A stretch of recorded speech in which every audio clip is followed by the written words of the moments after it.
How many, Brent? How many different iterations of the script did you go through? How long did it take until you had a final draft to submit? I don't remember the number of drafts, but we did get to a point where the screenplay was so funny that we had to make a fateful decision, which was, do we want the audience actually to be somewhat scared of the creatures and feel bad if someone gets swallowed, or do we want them just laughing at everything? We decided we wanted them at least to take the graboids somewhat seriously, so we did the most painful thing I've ever done, which is go back and make the screenplay a lot less funny than it was. And I think that really helped it a lot. What is the dynamic, Steve and Brent, when you're a writer, when you're writing together? We argue and we look at each other in utter disbelief most of the time. We argue.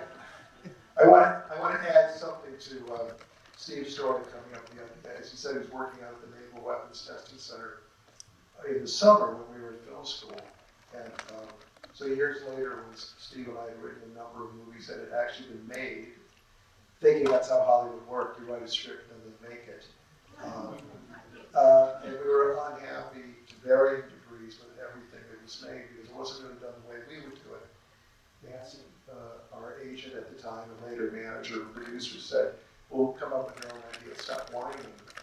So Steve went through his box, and you have to understand, Steve, the idea for Tremors was written on a shred of paper, like yellowed 3-ring notebook paper. That must have been, I don't know how many years old.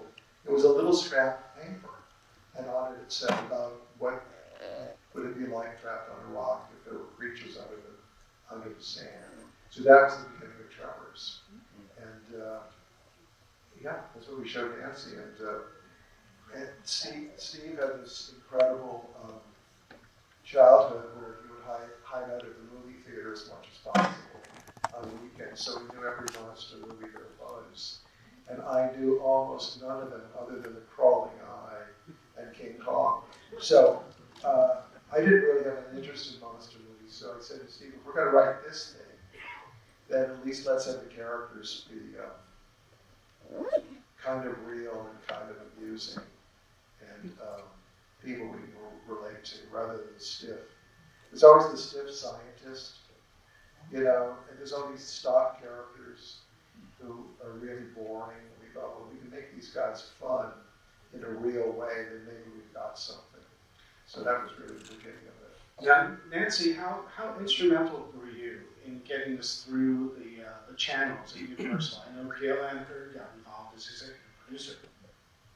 Well, actually, it took 6 years to get Tremors made from I'd say the day they walked into my office, and after selling Short Circuit and having Short Circuit be made within 9 months of the sale, which was incredibly rare, Brett and Steve were very much in demand, and that was a wonderful thing.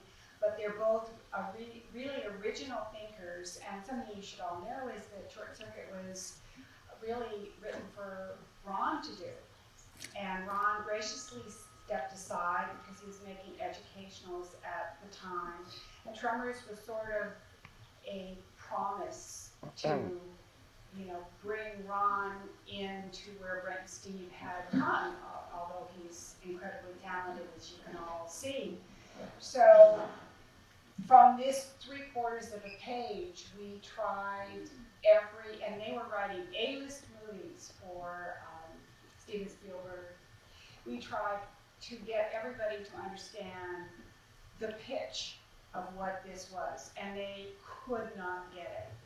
And it was impossible. So finally, I actually did say, you have to write this if you want to be the filmmakers that Brent said, and stop whining, and you want to step up to the plate and really do it, you have to write it. And actually, it took them 6 months to write it, and I had to practically send up the script police to get it from them, and then after that 6 months, it was a refinement process with Ron and myself and the guys, and then we were happy with it, and then it became actually literally a campaign to get it made.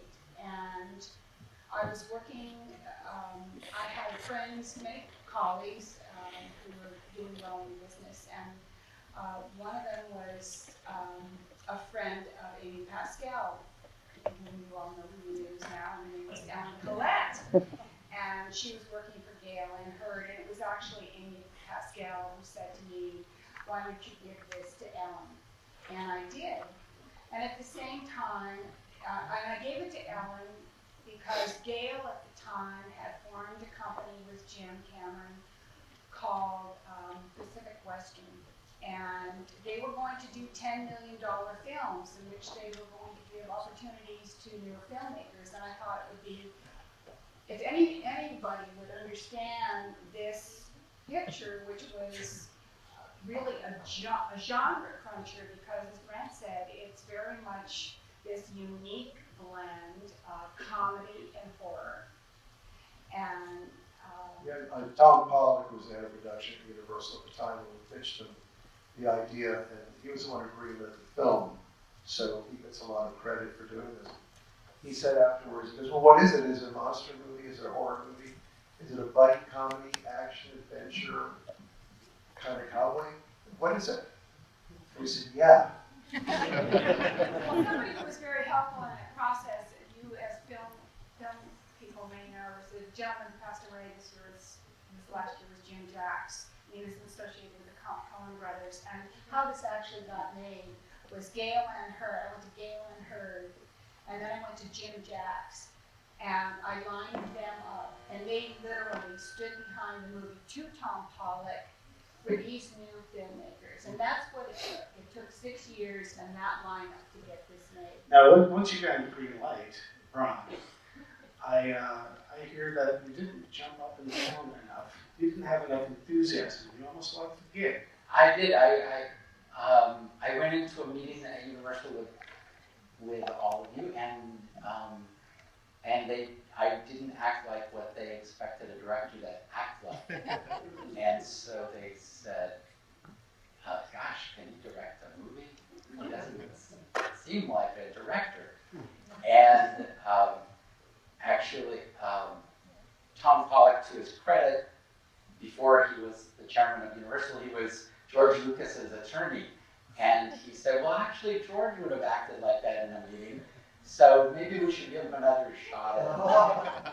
And so I went into Jim Jacks, vice president at Universal, and Jim gave me a little prep talk about how to act for the executives in a meeting, which included jumping up and down and getting on top of the table and everything. And then they responded when I did that. Which seemed to be kind of a trend when you were casting as well. I know initially when you were casting, once Kevin Bacon was on the short list for you guys, and once you nabbed him, you got the green light right away. You guys were scouting locations and ended up choosing Lone Pine. Now, Fred Ward was not your Universal had pushed some other actor as to play Earl. And who was that? That was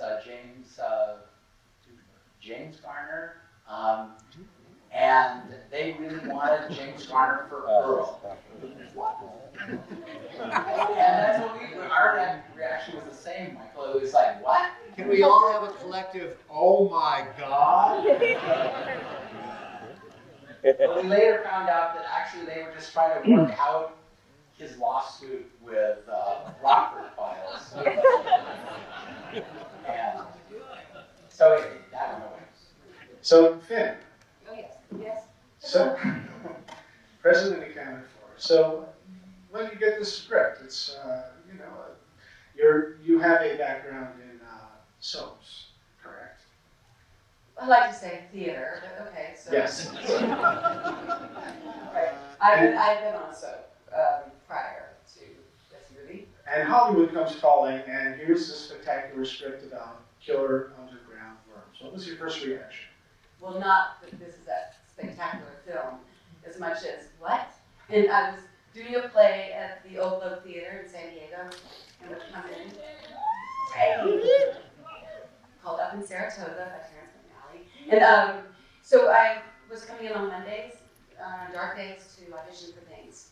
I lived in New York at the time, but I would take a train up here. And so I was given the script, and yeah, it was an odd thing to me. And I auditioned.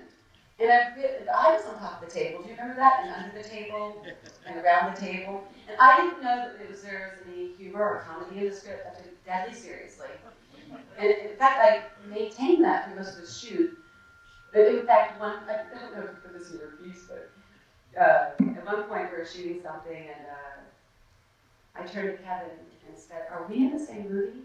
Because I didn't get it at all. It's probably a good thing. You know, I was like studying seismology and getting people help me understand the science of, vibrations. But anyway, so that's how that went. But that wasn't your question. The question was. Well, the question was, what was your initial reaction? My initial reaction was, what was it? Befuddlement. Yeah, pretty much befuddlement. Now, I think what's amazing about this film is the casting is definitely very creative and a bit offbeat. It's not what people would expect. But casting is a very complicated process when you're working with Universal or any studio for that matter. And they kind of push and the creators kind of pull and there's a ton of work. Now, part of selling a film is you need a TV contingent. And who better to play the role for Gummer than the lovable dad from Family Ties? Which made absolutely no sense to me at the time. Because my first reaction was this is a mistake. Because people like to get you in a little niche and they decide what you are. And oh yes, you're that pleasant fellow we remember Michael Fox's name, but we're not sure about your name. It's like, you're Michael J. Gross, right? I played his son. And so I was surprised that I was being offered this. And I forget what I asked you to. I think it was it Steve?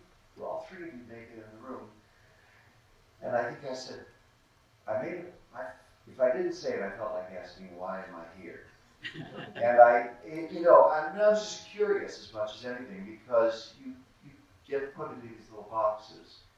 And you may have said, we saw some of your other work either on stage or stuff, but I don't know what it was, but this is the most amazing thing, I'll let them answer that. When people take a chance, and you're in a certain niche and they say, no, we'd like to see you do something else. That's a great leap of faith. You did do one other thing that I had seen that was much different than Family Ties, and that was the FBI Murders. Oh, right. Right, I played a very dastardly man. Right, very dark. And so my first impression of this script was, why me? And then when that question was answered, I said, I love this character. He actually is just kind of sad to admit, he kind of reminded me of my father. I come from, there's that great, Bert is always looking at the dark side, and that was my family. There's this great quote about the Irish, William Butler Yeats. Being Irish, he had an abiding sense of tragedy, which served to sustain him through temporary periods of joy. And that's how I felt about Bert. I mean, it was always going to be dark, and he was surprised if it wasn't, and always prepared for the worst. I'm not sure if he ever hoped for the best, but he always prepared for the worst. And I just thought that was fascinating, because to take that to a comic level. The funniest thing about Bert is I always tell people he has no sense of humor. Everything is serious, and that makes him funny. When people are that far gone. Sure. So that's what's great. It was brilliant, and it was on the page, and as I always say to people, almost actor-proof because of what these people have done before I even walked into it. Maybe we can settle a very tiny discrepancy that Ron seems to think that you jump up and down like a maniac during the casting audition. You seem to think it differently. I do remember you you totally committed to monsters being under our floor, and you jumped up on the table. No, wait a minute. Finn told me she jumped up on the table. I think you're confusing me with Finn. To this day, we remember the audition completely differently. I think he's delusional, but I'm willing to accept his version. You both were totally committed. You saw monsters everywhere. Okay. So I guess that's a commitment, huh? So now you guys are shooting in Lone Pine, which is in California, several hours north of here, in the middle of nowhere. Spectacular locations that you really took advantage of. First day of filming, you're in the desert. So what kind of inclement weather do you experience? I expected heat, and I was worried about that for the actors and for everybody. And it was snowing the first day. Right, may I interject? But it started snowing, and I was standing there in shorts with that white stuff on my nose, shivering between takes, and I think the beadboard or whatever they're called were what kept me warm. But it doesn't show, right? Does it? No. Yeah. I'd never been to a desert before, so that was shocking. So, Charlotte, you come from a very unique background that is very different from monster movies.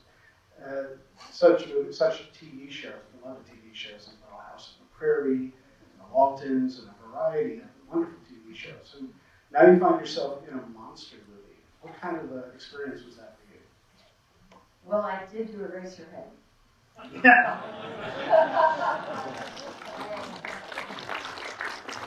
Well, I have to tell you that my first interview, I think, was with Ron, and we had a great interview. We were talking about the kind of woman she was, and I lived in Topanga for a while, and I kind of knew, what kind of woman this Cotter would be, and, all tie-dye and everything. But after I was cast, we went to a table read at Universal, and I was going up the elevator with this very nice lady, and I looked at her, and she was wearing black and white striped shoes. And I looked at her, and I was nervous. And I looked at her, and I said, "The Wicked Witch?" And she said, "Occasionally." It was Gail Hurd. And I had no idea. I thought maybe I had just blown it completely. No, I love this movie.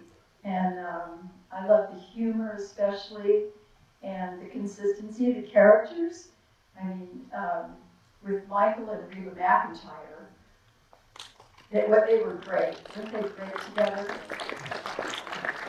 Well, those two, Michael and Reba, spent a lot of time together on screen, but when they were off camera, they had time to kill in Lone Pine. What did you guys do when you just weren't on camera?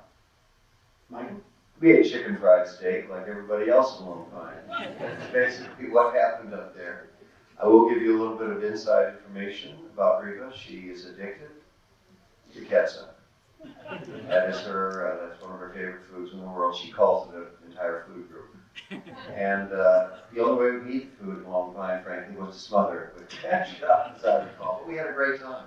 And I spent a lot of time in the pool, in the swimming pool, the motel there with the lady who played your daughter. Ariana Richards. Ariana Richards, yeah. And with Ron Underwood's kids. My daughters, yeah. Oh my God. Do you guys remember that? Playing in the pool with Mike? Splashed around in the pool quite a lot. So it was the Riding. only thing to do in the desert, yeah. Reba told me that you being a train enthusiast, you reprimanded her because she liked to go over the railroad crossing when they were down, just to sort of beat the train. Is that true? I don't remember that, but I'm sure I said that, yes. Right. Bad girl. Now, Robert, you're the boy who cried wolf in this film. I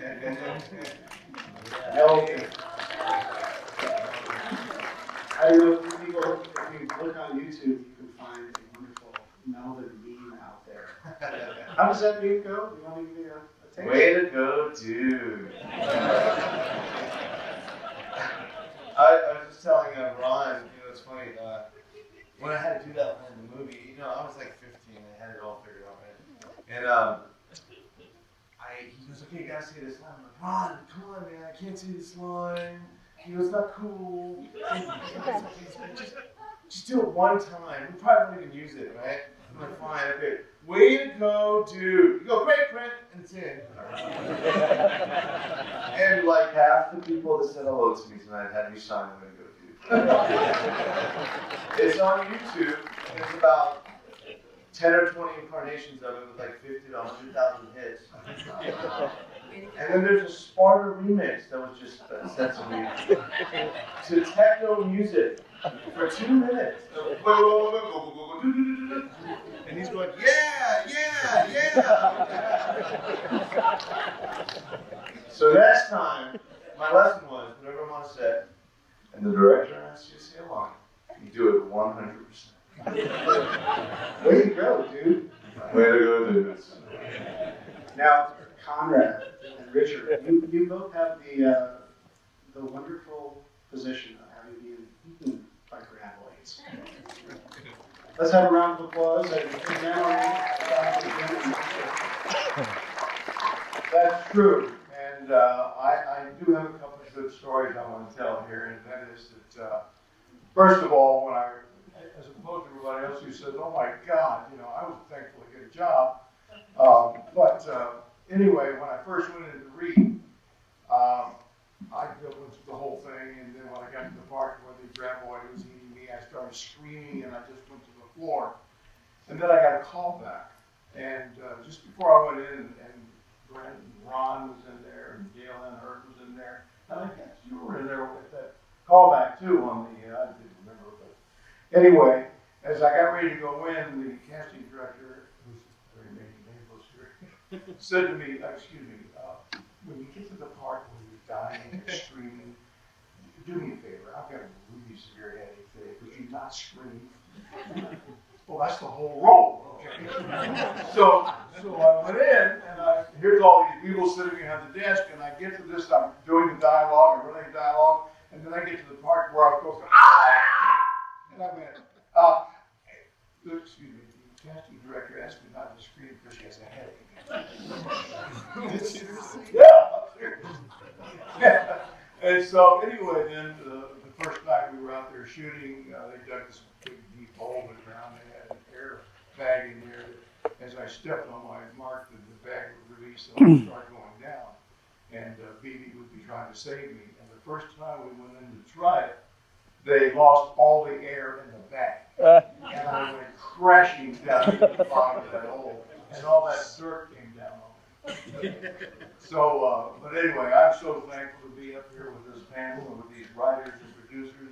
I mean, for something to, in our career to have, something 25 years ago and to see all of you fans out there for this film.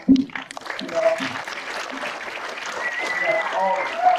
And I have to tell you that I've done a lot of work over a long time, but this is the one film that nails me wherever I go. And it's usually like, you look familiar, I know we've met before, and then all of a sudden I'll get, I'm Dr. Jim from Tremors. Because it runs every other minute, so anyway. Well, there's a story about being eaten here by the giant worm, and I actually have I had an interesting situation with Ron. When it came to be my turn to be swallowed by the worm, I had, of course, if you recall, I went right through this big tire in my locale. And Ron said, "Okay, now I think you can do this on your own. Here, you're just going to have to just kind of squeeze yourself into the tire and like a pancake, just crush yourself, and then somebody will be down below and they'll pull you down below." And I looked at it and I said, "Okay, I'll try it. I don't know if I can. How can I fit through that hole there and then and do a splits or what? No, it's a jackknife. It was a jackknife." And he said, "No problem. You can do it. You can do it. I have faith in you, Richard." And I said, "Okay, you don't want to." The director, you never want to say, "Hey, you know, I'm not going to do this, director. And so I was up for it. And then at the last second, the stunt coordinator walked over. I forget his name. And he looked at the situation. He said, Ron, this isn't going to happen. And at that moment, Ron immediately said, okay, bring out the dummy. He didn't even think about it. And I was grateful for this stunt coordinator, I gotta tell you. The things you can get away with as a first-time director. Well, we can go on for a very long time, but we have a movie to watch and we have another panel. So let's give these guys a wonderful round of applause.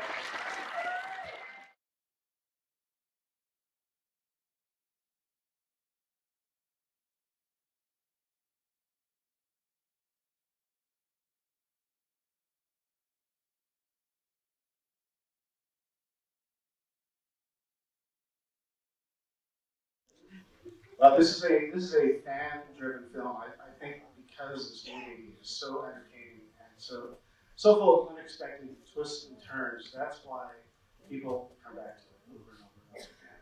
And it's got a very, very strong and devoted fan base. So why don't you guys give yourself a round of applause?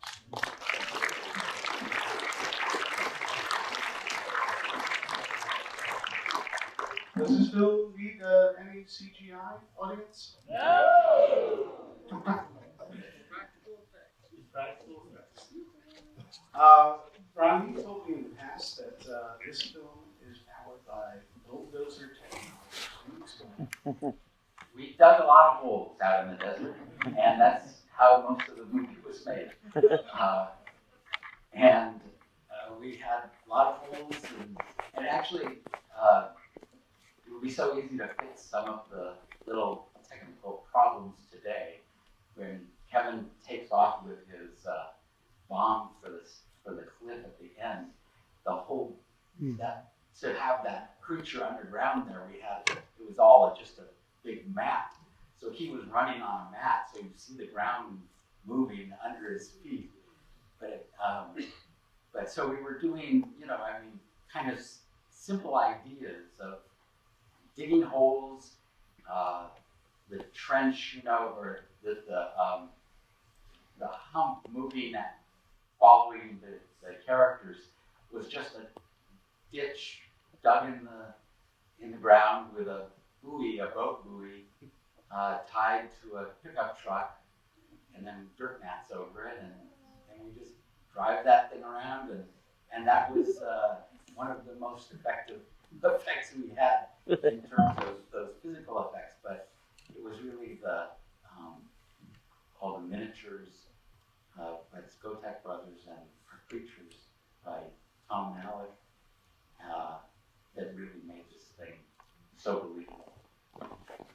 What were some of the unexpected obstacles and problems that you guys had once you were in Lone Pine? You're in a spectacular location, and of course, on every movie, everything that is perfectly planned goes awry. What are some examples of that? At lunchtime on our last day of shooting, we were sitting in the car with Megan in it, and the effects head of special effects, physical effects, came up to me and said, "I'm sorry, Ron, our concept didn't work for the car sinking. It actually, we had a pool that the car was supposed to sink into with vermiculite, kind of a dirt-like substance on the top of the pool, and the car was supposed to go into it. And we didn't realize that the vermiculite would absorb the water so much that it became solid. It was like solid ground. So the car wouldn't sink. But those kinds of things happen often because you're trying to go against physics on a daily basis. Now, Steve and Brett, I know you guys were on the set during the shooting, and when unexpected things would come along, do you guys have to rewrite, reorganize, re-storyboard? Generally not. I mean, generally, we get storyboarded in great detail, and we would just cut around things. Like that night, the car wouldn't sink, but the entire complicated scissor lift that was supposed to sink on was just mired in this concrete-like stuff, and it would only go a couple of feet. Ron yanked the cameras off the tripods, put them on the ground, so the bumper would go this far, and then later on second unit, we grappled bits and pieces. It was mostly a matter of piecing it together when we had disasters, more than having to rewrite. Yeah. Now, Alexander, you had an opportunity to not only capture the spectacular scenery of Lone but you got to play it gravelly with the cameras. How many different camera rigs did you use? How many? What variety did you use? Photo cams, Well, handheld? well, we used a lot of handheld, but also, my recollection, it's been 25 years ago, so my recollection of this is pretty blurred, but I do have a memory of one setup that we did, which we called shovel cam. We put like an IMO camera on the shovel and we just dragged it along the ground. It was probably the most technologically advanced camera system that we used on this. And We were very hard on cameras. But otherwise, my job on this movie was mostly, I had this very ungrateful job at the end of the day to tell the Brown that we run out of life. Because, all these damn worms, they were so temperamental, it took forever to make them work. It basically lasted just for one take. And then they had to be dug out of the ground, and, the pistons that made them jump had to be cleaned up for sand, and, obviously it took forever. All these mechanical effects that, the charm of them was occasionally my headache. So, anyway. Well, when the car sinks, that is the only scene that takes place at night. So every scene in this film takes place during the day. So when the sun goes down, the day is over. Perhaps that's why 25 years later, these people are still talking to each other. Now, Ivo, you're the man who's there before the entire crew gets there to make sure everything looks great. Tremendous production design. It did look great. But you have to leave once everyone arrives, and you're kind of moving on to the next. Yeah, as I say, it's being one step ahead of the law. The one little story I'd like to relate is that I don't know if you noticed in the pictures behind us when we're working on the sets and so on, that all of the buildings have lines attached them to the ground. We were halfway through the general store when we were hit by a dust devil, and it lifted up the entire store and moved it over 20 feet. So we had to release all of the set pieces and then just pull the line just before the tape. I don't know if you remember that. And again, it slowed down all the drifts and so on, But just the weather and hitting what's called sugar sand, these deposits of sand that's binders and talcum powder. When we were carving out the trench for the aqueduct, suddenly the sand would just, become these huge clouds of talcum powder we didn't expect. And if it wasn't for the local people, I think they're the ones who guided us through much of it. Once we started making connections and friends with them, the amount of, very skilled and wonderful resources they ended up being. People here, California, Lone Pine, and so on, very, very, that we depended on them so much to tell us what not to do and where not to go. What the audience might not know is that you, first of all, you had to create perfection out of scratch. It wasn't like a town that just existed. You built perfection. Yeah, we actually even paved the road that was there, and it was paved only for the bubble stick gag. Once that was in the script, You know, we have to establish that as being part of the whole thing. And I think we paved the road a couple of days before we were actually going to move into shooting, and suddenly I realized here's this perfectly black flat top. You know, what do you do that? I can't paint it all. And so, you know, we would rush ahead of the steamroller and throw dirt on the ground. And when you're stuck up against the wall, you know, the ingenuity that's required, you don't know you have. And the whole film, I think, everything was, it had that spontaneity to it because we were reinventing the wheel as we were going along. And I think it shows in that. Other elements in the production design that people might not necessarily realize is that you need to dig this aqueduct. You need to create this aqueduct. You didn't just find one in Little Pond, did you? Nor did Chang's Market. That roof was built to collapse over and over. That was Eagle's design.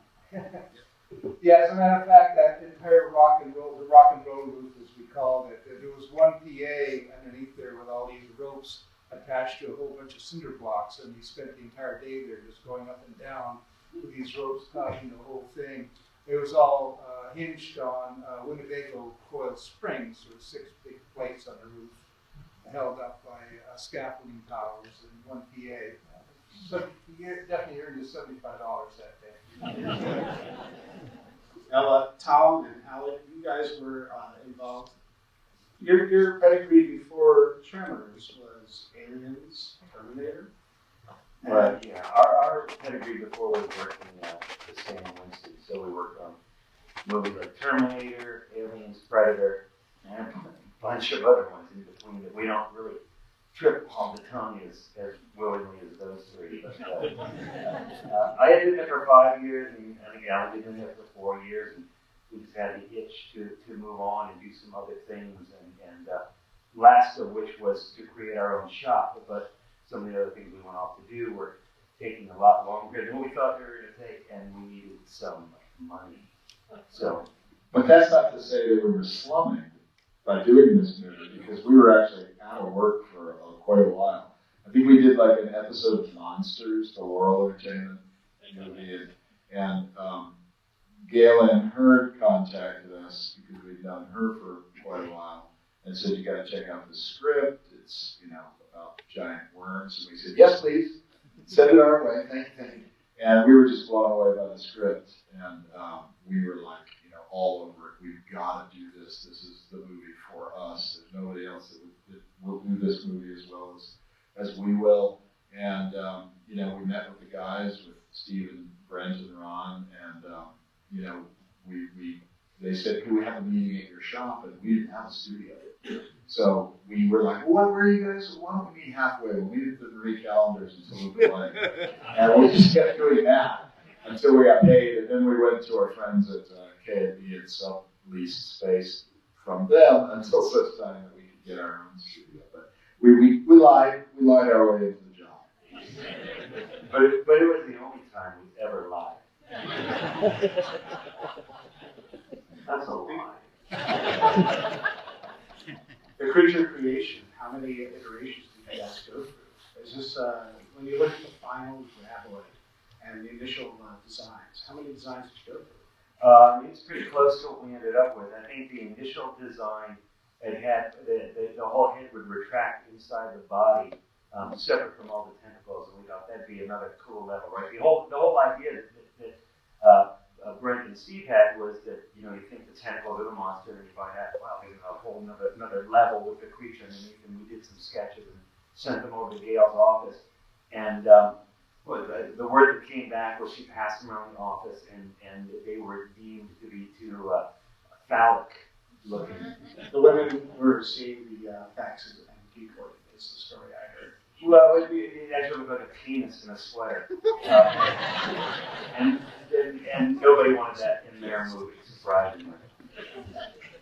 Now you have to build these things. You know, Finn, Michael, you guys have to be afraid of these things. How often were you actually battling graboids, and how often were you battling tennis balls? Finn. Well, I was mostly battling Ron because he just played the monster for me. It was rare that I don't think I was on the same set with the monster often, maybe on the rock. And Langer, right? Langer, hands off, right? No, mostly. I feel like I have to imitate Ron because it was only my second movie I'd ever shot, and I certainly never. My previous experience was not with monsters, so I didn't know what to expect. But my director was so kind and generous, and so wherever I was, on the water tower, on a rock, Ron would be below, making faces. It's getting closer. It's getting closer. It's scary. It's really scary now. And do that. And that's what I was reacting to most. That's what I was reacting to. Oh, okay. That's what I was reacting to at the time. And you could just act away from me. It was great. So I had to rock the tower and the ground with dance off. And that was it. It's a monster movie, so you have to have the damsel in distress and remove clothing in some way, shape, or form. So you guys cleverly kind of get that out of it. I do have to jump in on that. All the cast, committed to this wacky idea, and Finn in particular, I just thought was fearless. There's some wonderful outtakes somewhere where your confusion shows because it was often just Ron saying, "Well, it's here now, so it's here," and she's completely baffled, and then he goes action, and she's instantly terrified. It's a wonderful thing to see. Now, of course, the battle in the wrong goddamn rec room is definitely a fan favorite. And Michael, I know that that was a bit nerve-wracking for you. It was nerve-wracking because they had set up this entire basement with a false wall, a monster running on rails, if I recall. It's running straight into that wall and coming through. It's not like a locomotive coming. Yeah, right. And there must have been 8 cameras running or something like this. And we just knew that it was going to be 2 days to reset that scene if we got it wrong. So that was the pressure. That was certainly the pressure. And the fact that I think Ron, you may not remember this, but I think I said, you broke into the wrong goddamn rec room about 20 times until Ron was satisfied that I got it the way he wanted it. I was like, broke into the wrong goddamn rec room, you bastard. That's not it. Broke into the wrong guy. No, that's not it. Anyway, I did it a lot of times. I know. It's like, I never did get this right. Part of the problem with that scene, Brett and I were in the background bugging Ron every time Michael said, we'd run over to Ron and say what we thought. And finally, Michael came over and said, can we all 4 talk at the same time? So then Brett and I had to learn to back off.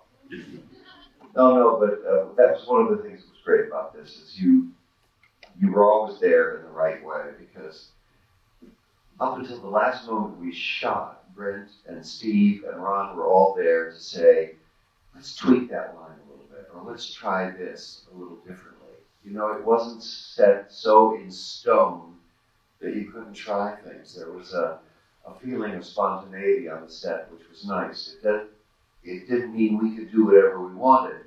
We had to check with the guys in charge, but we could certainly talk about it, and they were willing to talk about it, which is wonderful. Now, Robert, you were involved in this scene, and maybe secretly so, because this involved some spectacular miniatures. Tell us about that. That's right.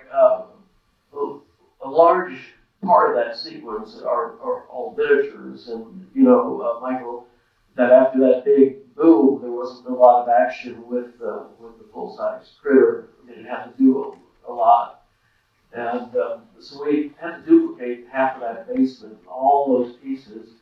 And I remember talking to Ron about this ahead of time, and Steve and Brent. There's like 225 individual pieces here on the set. And we went down and had a look at the full-size set of books and the shelling devices, and et cetera, et cetera. So we finally got them to trim down some of that stuff, but it just took us weeks and weeks to build all those individual pieces. And then we worked with Tom and Alec with the portascale miniature. We built this thing in portascale. So a lot of the shots where the thing is thrashing around and it veers off and hits the stairway and it crashes through the ceiling and all that sort of thing. It was all done in miniature. And really didn't have the money to do a lot of composite shots. There was one shot, I do want to mention Gene Ward's name, because Gene Ward did some effects on this as well. He did the one composite of Michael. Where you see the miniature in the background. But we didn't want to tie the live action in with the miniatures, so we did a specific request. We talked to Ron about this. Is if we maybe have Michael drop the gun on the floor or something, and what we'll do is we'll pan off the gun right onto the miniature. So what we did was we got your costume, your clothes, and had one of our guys pose the thing when the gun actually drops, and then we panned off of that. And then we did a second shot where we matched the same speed, etc., and panned onto the miniature very quickly. We did a splice in there. It was pretty seamless. Did you say one quarter scale, 1/4 inch to the foot? One quarter of actual size. Okay. Something So was 24 feet tall. It was a 1 foot tall. Right, right. Does it still bother you that it wasn't your feet?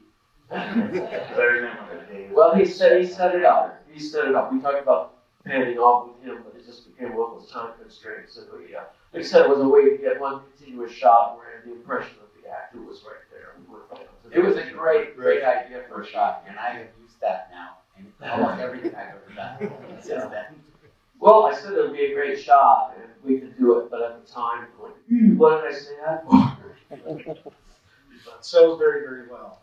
Now we have a variety of different sized graboids. There's a 1/3 size, there's the life size, there's miniatures. There are even puppets. Tom and Alec, Tom, I think you had a credit as a graboid, is that correct? Yeah. If there's a monster to be built, I'll be inside. Yeah, I was a puppeteer because between the two of us, I had the longer arms. But we got a lot of use out of something that we were not reluctant to build in the beginning, right? But we just thought it was a stupid idea, and that was to build a hand puppet of the Tremors head. It was actually, I think Brett was taking credit for this idea, right? Whoopee, a monster hand puppet, and it turned out to be one of the best things that we had built for the entire movie. It was so useful that we decided, like, hey, the tentacle hand puppet worked. Let's make a graboid, miniature graboid hand puppet too. Ever after, on every job we ever do, we're like, we gotta have a hand puppet. Gotta have it. Sorry, because we did some of the miniatures with cable operated graboid. Some of them were done with a puppet version, which I think, Tom, your arms were up in that thing, pushing up into the ceiling. That was you, right? But, yeah. Knock the ceiling tiles off. The thing about the different scales, if you saw the first cut of the movie, it was before we had worked with Robert and Dennis on the miniature aspects of it. It really sort of like didn't really take off in terms of those creature effects. We had done a pretty extensive second unit, and we had done all of the tie-ins with the actors where you have, we had cool mechanical tentacles and we had the full scale. But the full scale things were sort of, the best we could do at the time for the budget. We didn't really have the budget for hydraulics. We hadn't done hydraulics at that time. We were very reluctant to take, some very sophisticated thing out and bury it in a hole. There were a couple of physical effects rigs that Art Brewer and his effects team built that were sort of like missile silos that would push the graboid creature up through the ground with Tom inside it wiggling around. But we opted for a simpler, more straightforward package that was just based on manpower, guys, pushing and pulling rods and cables and things, with the intent that Robert's work would save us, in terms of the seamless use of the miniature sets and photography. So we built our quarter scale worm that was probably about a 3-foot section that had essentially a tentacle mechanism with the multi-part mouth in it that was all cable operated. We also had the one that we mentioned that was a hand puppet version that also had a cable mouth. We used that a ton. And then we had a variety of other ones like the splattering worm that was rigged with all of the condoms filled with pumpkin orange goo and all that stuff. And then we also made a little tiny one, I think, that was about, I don't remember what scale it was. It was a couple foot long or so for a lot of the, like, cruising along quick through the dirt. But a lot of those POV shots where they look down. Scale. It was an A scale. This was for a couple of really wide shots where they're on the rooftop. Right. And a lot of that stuff where you look down, and see them really like athletically moving through the sand is all Robert's doing. And we're like, wow, there's no way we could have done that as a full scale. And it just all blends so seamlessly. I think it's still a great example of what you can do with physical, tactile, practical effects. We bump that drum a lot, but it's true. You just saw it. We had a look at Dune because we figured, well, this has been done before with the giant worm pushing through sand. Let's kind of examine what they did because we have a bunch of this stuff to do. And we watched the movie and realized that there isn't one shot where they actually did that. And it turned out it was too hard to do. They couldn't figure out how to do it. But we had to do it. We had to. And we wanted to. So we did. Part of the solution was that we made a mixture of microballoons, microscopic little beads that are hollow, that are very lightweight. They tend to float. They're very they create a substance that's almost like water, and we mix that with Fuller's earth, and so we have very, very soft earth that we were able to actually push through. It was not easy, but we finally did get them shots. Now, John, I know that you were also on the set as well. What was your experience like? Did you have to learn how to use a jackhammer for this? Well, actually, the jackhammer was in and out very quickly, but I do have one story. It's a scene that you've never seen. I think Ron gives me a little role now and then just so they have something to cut out. But no, it's a fun joke. But the first thing I had to do on the first day was the guys pull up in the Jeep and Fred Ward throws a beer to me, and I'm supposed to grab the beer and open it up. And I thought, oh, gee, I'm so nervous, and catching that beer and opening it up. And I looked at Fred Ward, he looked at me, and we were both kind of panicked and looked in our eyes because he was afraid to throw it at me, and I was afraid that I wasn't going to catch it. And we did it about 5-6 times, I think, Ron. I've forgotten, but we got caught it every time. But on the last one, they're in the Jeep and they pull up and they shook it up. So I pulled it over and went all over me. And I played it. It was great. But one thing I would like to say, I met Steve Wilson at USC, and he had a former career before a writer and director and producer. He was a stop motion animator and did some wonderful stuff. And when I first read Beneath Perfection, I thought it was going to be a stop motion film, but because the monsters just seemed like it was going to be stop motion. That was my only real disappointment. But having said that, I don't think anybody could have done effects like these guys did to pull this off. Some people don't realize the ending of Tremors was different. But Universal was pretty happy that he brought it on the budget. They were very happy with the actual test screenings that did really well. I want to talk about the test screenings that didn't go well. That involved animals. I guess we could talk about that if we brought it up. But what I was going to get, and we can get to that in a minute, is we have to you guys got to reshoot the ending that involved flying Finn back in for a kiss. That's right. I was back in New York and got a call that I needed to come back out because the test audiences, I guess, were yelling, Chanting. Kiss her. Kiss her. Kiss her. Because in the original script, or the version that we were shooting, my character says, thanks for saving my life and stuff, and walks away. And Val and Earl continue their... They're driving, they finally are making their way to Bixby, and Val's going to have a cigarette, and he can't find the lighter, and Earl can't find it, and Val says, damn, that was a good lighter, and he does a U-turn. Rhonda still had the lighter, so they did a U-turn to go back and get the lighter. And that was the end, right? That was the right. So I Kisser, I guess was chanted. So I was flown back out from New York and basically just spent a day kissing Kevin. That is what I did. From every angle and every shot, and between kisses, he'd tell me how his newborn baby was doing, how his wife was doing, and that's how romantic it was. But yeah, we only shot for a day, right? Yeah. And by then, the town was completely gone. Oh, that's right. So We just had we put a signpost, and then we parked the truck on the road, and we hoped nobody would notice. Or notice that my hair was 5 shades lighter and longer, and yeah, that was a good day.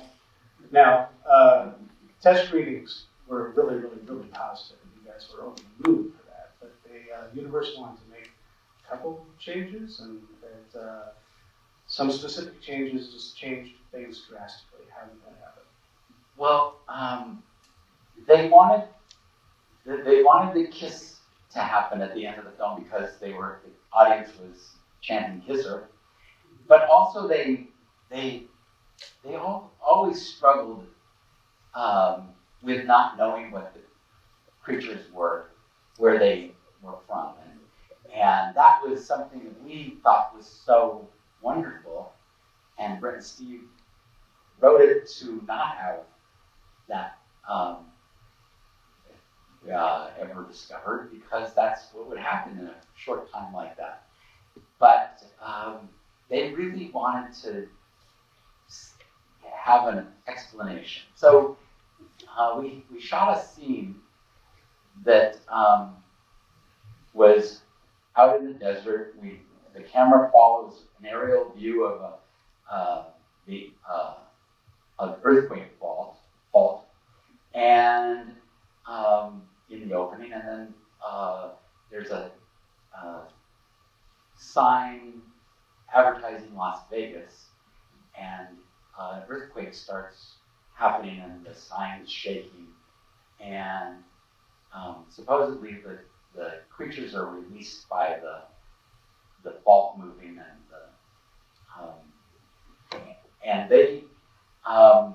and the creature eats a coyote.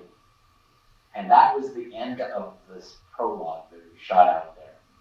And I felt like we did a good job. We didn't really support the idea, but we did it because the studio was kind of insistent. And we tested the film, and the audience disliked the film. And they thought we were being so cruel to animals throughout the film. And it was interesting about just perception of audiences, just because we started with this death of a coyote. The audience sort of felt that we were being cruel to the coyote, and then the horses, and everybody. All the animals were having a bad time. But they didn't like the film nearly as much. It was interesting. Now, I spoke to Kevin Bacon for the Famous Monsters article that is available in the corner that you guys can pick up after this if you're interested. That's a plug. And Kevin told me that he was very interested in revisiting his character 25 years later. And he told me, surprisingly and interestingly, that he would be up for a reboot of Tremors. What do you guys think? Yeah! I thought to Ron, what did Ron say? I think it's a great idea. We get the coyote in this time. It was a great show. So, if Universal is in the audience, if they're listening, perhaps we can bring the gang back together to perfection for one more hurrah, the reboot of Tremors. If we did it again, would we be using CGI? Or you'd be using a hand puppet. At least. Thank you, everybody. We're going to actually open up the panel to some questions now. Got the gentleman right in the middle there. Dr. Jim. I have a twin brother in the next one. Is there Ian in the crowd? Is he in the crowd? Maybe he's not here. Who else has a question? You, sir.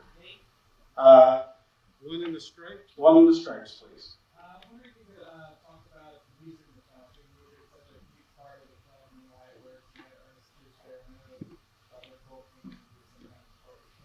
Texas on there, and you had a big southern triangle also in a big, very Texas music that moves out of kind of Repeat the question. It was the questions about the music. Ernest Truce did the original score, and Robert Polk came in and did some pieces as well following that. And Ernest did a great score that was kind of using some nautical kind of melodies that were incredible. And it was decided, it was a difficult decision to have someone else come in to do some muscular stuff as well. But that was a decision that was made, actually, I think, after the mix, or right before the mix. After Gail saw it and told us if we didn't change the music, she was going to kill us. Yeah, she felt like it was just lacking in that, in some of the muscular monster music, and so Robert came in and did some pieces that actually fit in quite well with the score. You're not that aware. Incredible sound design too in this movie. Can you talk a tiny bit about that? Because it really, when you turn it up to 11, the fright factor is that much more. Yeah, we did. We wanted to. There was this new technology Dolby introduced about the time the film was coming out. SR, it was called, and it had a wider range, especially in the low end. And so that was important to us, and it was another one of our classmates from USC, Steve Flick, who was the supervisor of the sound. Sir, you had a question in the back. How did you then do the jackhammer set? So it looks like it was flying through the concrete. The question was, how was the jackhammer stunt done? So it looked like it was flying through the concrete. Yeah, we tore out that section of road and put a substance that wasn't actually asphalt in there. We put a track. It was a track under the ground with asphalt-like material. I can't remember what the material was. I don't know. But and so it was actually pretty simple. Simple so often works best, like the hand puppets. If you can figure out a simple way to do things, that's the way to do it. And this was just a track under the ground, and we just pulled the thing. I remember I wanted to run after it in the shot. Ron wouldn't let me because it's too dangerous, and that's the kind of director Ron is. He's very conscious of everything like that. So. Actually, quite a bit of it was AV foam, the kind of foam that's used for insulation. That's what we ended up painting it black to look like the asphalt. But that the entire side of that little ravine shape was all fake. We would make these big tubs of dirt, shoot AV foam on the dirt, and then lift them up as big mats and put them all up because they had quite a bit of equipment that they had to hide. The whole rig, the whole thing along, and so on. And those boulders. And the boulders. You built all those boulders. Yeah, all the stonework had to be fabricated because we had to go to places that where we can dig gold in order to bury the puppeteers and people we didn't like. So you're saying those rocks were strategically close together to pole vault to one from the other? Yeah, the pole vault rocks were actually hiding platforms, little platforms. So Ron only had one direction to come in. We had to skimp on that. Also the stunt people have to land on something flat because it's not an easy stunt to do. So Finn, you must have been an expert pole vaulter, right? That's why I was staffed. That driving with my hands. I'm cutting hands with okay. You know, I'm seeing this picture back here of our miniature cliff with the three characters on the top, way up there, and this might be the time to point out the fact that two of the characters were our regular guys, and one of them, we had this girl who was going to come in to double for a spin, and she didn't show up, but Ron happened to be there. And so I said, Ron, we're short one. So he put on a wig, and that is Ron right at the top of that scaffolding, about 50 feet off the ground on this tiny little platform. So I don't know if you knew that or not, but that's Ron up there. Do we have another question from the audience? You, sir? In a lot of the creature features, there's only one or two survivors. A lot of people survive in this great actions. Is that a conscious storyline decision? Or did the studio want that higher body count? That was a conscious choice. We felt like we wanted each death to matter. You know, we didn't want a high body count. And I guess we worried about that a little bit. I don't know. I remember the studio worried about it. We did have one extra death that we had to cut out for budget. We had a couple budget problems right before we started shooting. The studio said, "Well, you gotta get the budget down," and so one was Rhonda up on the water tower. The water tower was going to collapse, and you weren't going to die, but the water tower was going to collapse, and Miguel was going to eat it when the bulldozer crashed when the hole was dug. Do we have one last question? The gentleman in blue over there. One of my favorite things about the film is that it's so tight. The editing and the writing, the story is it's perfectly told. Every beat hits. I was just curious if there's anything in pre-production that when you guys were scheduling and budgeting things out that you're like, we got to take this out, we got to cut this, or even on the day. You guys already talked about things you cut in post, but just in terms of before you guys started, were there sequences that you guys just disregarded? How do you report? It was pretty tight, by our seventh draft. We had 7 drafts, and Brett said the 7th draft was kind of about taking jokes out of it. But we really did want to shoot everything. Actually, what happened to us when they did say you need to hit a certain number, the sinking car gag got thrown out, and Mindy got thrown out. The little girl, right? Yeah, and then somewhere Ron just recently found a memo that Brent and I wrote to the crew saying, "Alert, alert, the little girl is back in, change whatever you're doing." and then it was halfway through the show, they let us put the sinking car back in. I felt Jim Jackson tremendously supportive. Don't get me wrong, the studio was tremendously supportive of this thing. They let us have a much bigger second unit as we got going, and they were great, but everybody wants to hit a number, and I was mortified that the sinking car had been cut, because I knew that was like one of our things that you haven't seen before. You ever seen a car sink in the dirt? And I kept telling Jim Jackson this, and finally he said, "All right, give me a number." Actually, we got it at the very end. Time for one more question. The lady over there, you were raising your hand all through the night.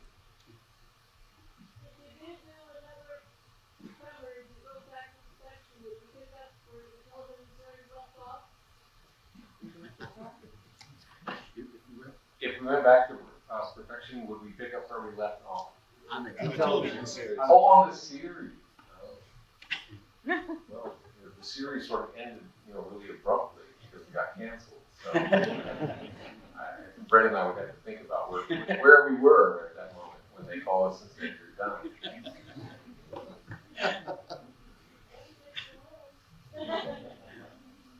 Thank you, everybody, for coming out tonight. Thank you. Just quickly, I'd like to thank David so much for putting this together for us. It was wonderful to me. Thank you all for coming. Lastly, I have to say that this, from an emotional point of view as opposed to technical, this in my opinion, the film came together the way that it did. And for all the things that were said tonight, the reason that people pulling together, pulling monsters manually underground and all those things. But also just the kind of an egoless, collaborative set where we all kind of work together in a remarkable way. And it ended up with this, which I would never have predicted based on my first reading of the script and what I thought this was going to be. And so for that, I'm truly grateful. I'm really grateful to be included tonight, David. So thank you for doing this, and great to see you all. Yeah. Thanks again, guys.